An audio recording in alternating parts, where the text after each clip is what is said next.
Le zimoun.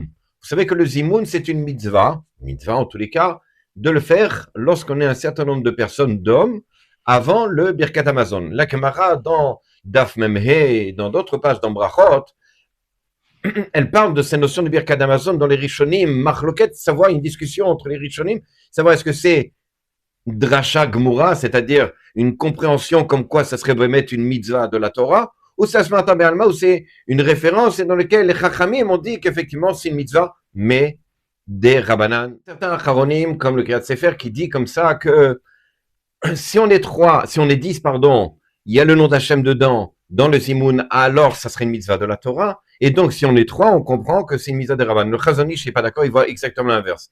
Et dit 3, ça c'est clair que c'est une mitzvah de la Torah. Et 10, alors on est Meshabah Kadosh, et c'est une mitzvah des Ramanan au niveau. De toute façon, savoir est-ce que le Zimoun, ça s'appelle une bracha, oui ou non.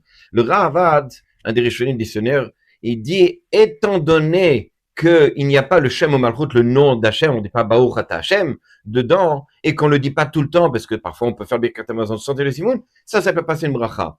Le Meiri, dans la Gemara, va dire que ça s'appelle ça une atra, c'est-à-dire, attention, on va se réveiller, comme ça il y a les horaires, se réveiller pour faire la mitzvah du Birkat Hamazon, et c'est en rien une fois, c'est une mitzvah quand même, c'est-à-dire que c'est un agatova, c'est bien de le faire, le Shulchan Aruch le rapporte. Si on est 3 personnes, effectivement, c'est bien de faire le zimoun, et si on est 10, on dit le nom d'Hachem à l'intérieur.